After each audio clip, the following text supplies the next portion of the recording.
All right, Demola, I think it's, yeah. Yeah, I think it's, thanks for staying with us. You're still on to Good Morning Nigeria on the network service of the NTA. It's now time for newspaper review. Stay with us.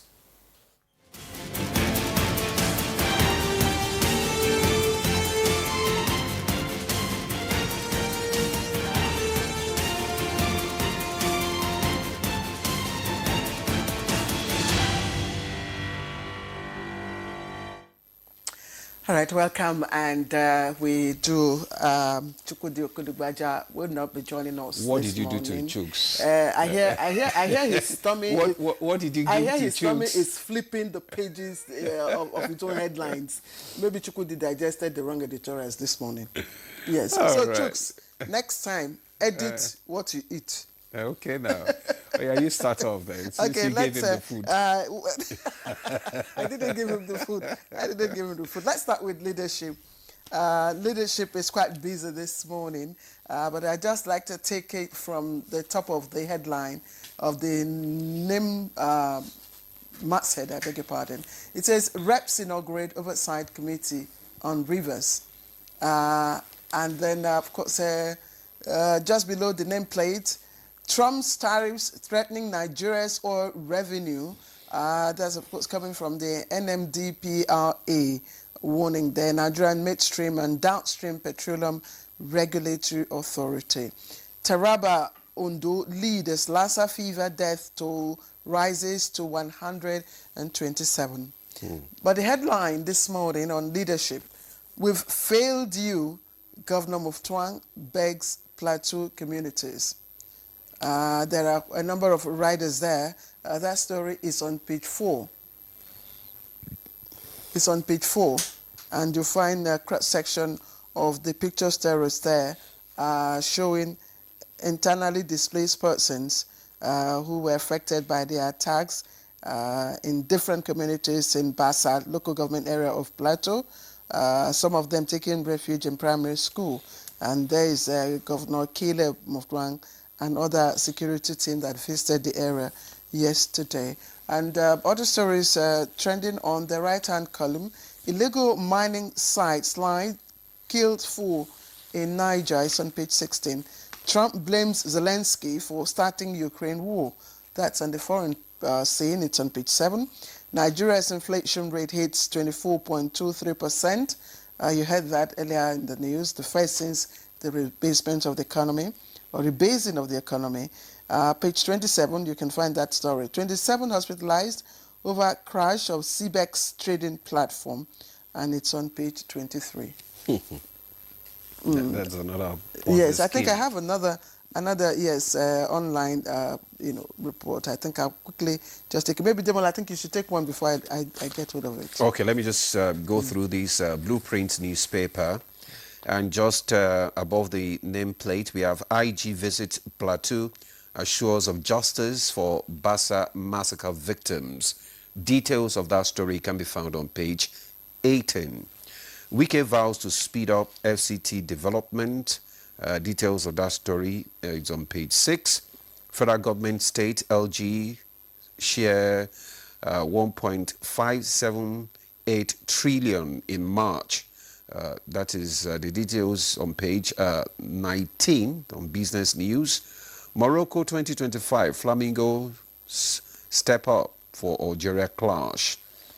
Then we have the report directly to NAS, Reps tells Rivers Administrator. The details of that story is on page 8. And MDPRA upbeat as PMS imports drop by 30 million litres in 8 months. Says we have issued 47 refinery licenses in 1 year.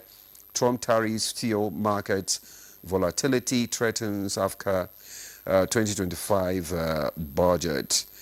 That details of that story can be found on page 8. Then we have Lagos Calabar Coastal Highway, Tinubu's second term assured. Governor Eno says Akwa Ibom might always work together for progress, no matter the party differences. That's coming from the PDP governor there. And the details is on page 8. Then we have Nigeria inflation hit 24.2% in March, MBS. Details on page 20. Lassa fever death toll rises to 127.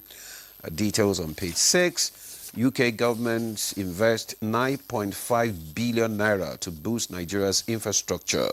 Details on page 20. FCCPC seals of 10 Abuja shops over rice rebagging, unfair pricing, and many others. Details on page 19. Okay, I have. Are you done? I have the Daily Times. The Daily Times, yes, it says Idris to public officials. Of course, this is the Minister of Information. Idris to public officials, embrace media literacy to tackle fake news. Embrace media literacy to tackle fake news. That's the Minister of Information and National Orientation to public officials. There, of course, the other stories that we earlier read from the other papers. That's the story coming from the governor of Plateau State, alleging that the state government have failed the people of Plateau and begs them. Of course, there's tension as aviation unions threaten industrial action. Also there, Wike cracks down on land speculators, insists on 21-day payment rule, and reps inaugurate ad hoc committee to oversee administration of River State.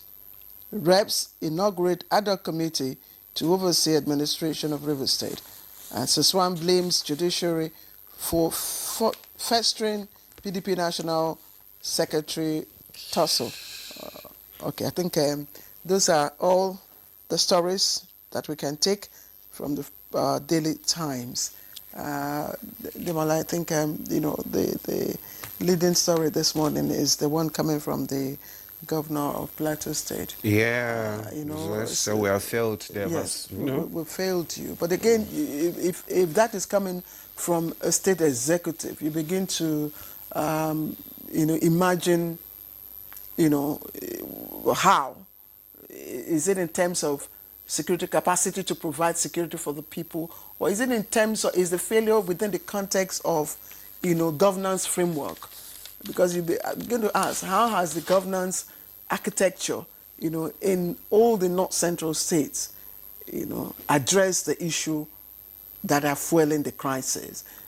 So what actually he's saying is that he has admitted that government has consistently failed. In what ways? Because to protect the people. Yes, protection is quite broad. From being attacked. Protection is quite broad. Yes. It's quite broad.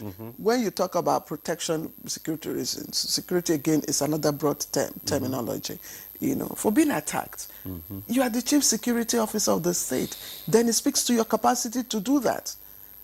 There are a lot of implications in what if this is actually the words coming from the governor, we have failed. Of course, it's in quotes here. So which means that it's a direct, take from... Or indictment. Yes. So, well, anyway, that's but it's unfortunate. That's our conversation this morning. Absolutely. Anyway. So maybe the guest that we have this morning will have to throw more light into that and give us maybe... an explanation, an insight, into what the governor means by saying that, but by accepting that at least the government has failed them, the people. So if you have failed, what is the next step? Precisely, and it's just unfortunate the number of people that have been displaced. Someone said that if you go to some of the IDP camps, even here in Abuja, you'll find a family,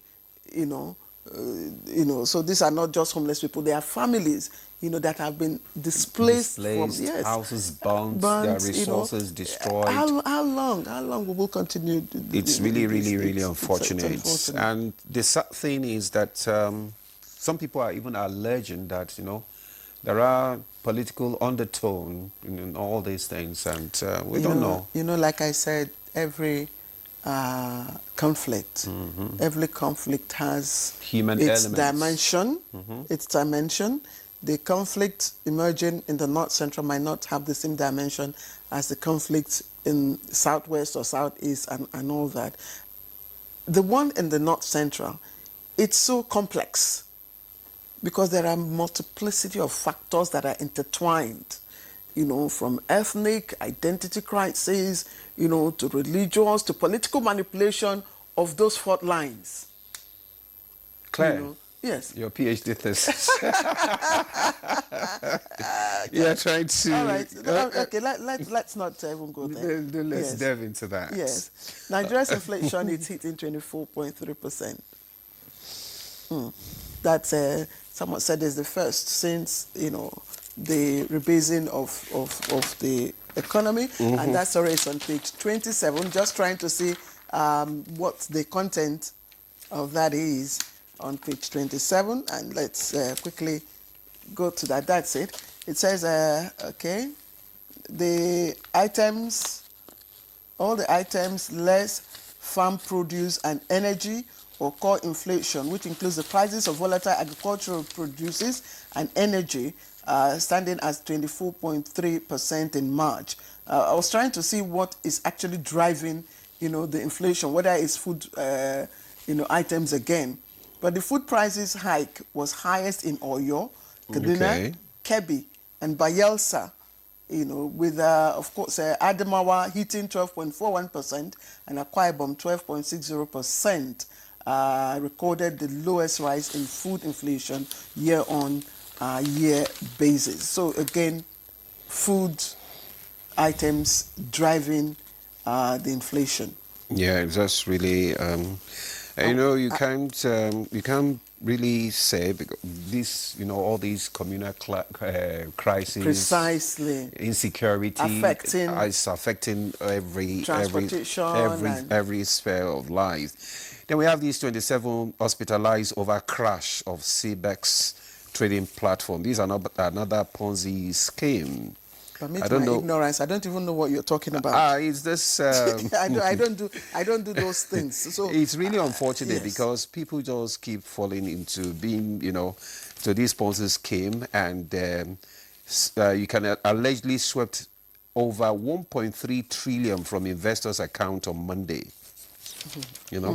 A lot of people, trying to look for quick money, cheap money.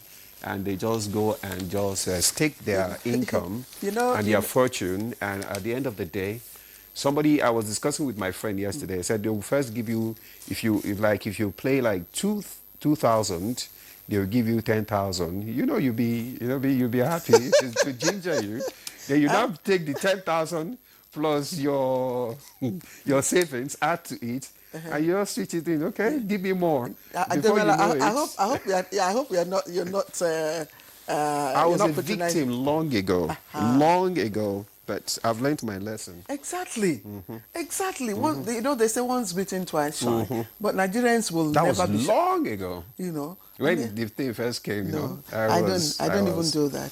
Trump's tariffs is threatening Nigeria's oil revenue. This is a very important, item here that we must also look at. The tariffs are not only aimed at China, but are sweeping across multiple countries and regions. They are unsettling the balance of demand and supply, particularly in the energy sector. Yeah, we discussed that on Monday, actually. That was the Trump tariffs on Nigeria economy. And the experts were able to give all the insights and analyzed the effects of it and what the government needs to do, to protect the economy against the effect. Anyway, we need to sign up now. Yes, I just want to say, the Lassa fever, we shouldn't, always promote Lassa, this state leading in deaths. We should also say this state are leading in, efforts to reduce, the mortality that is arising from all of this fever. And I know that the Ministry of Health is on its toes, to, of course, mitigating or reducing those indices for us.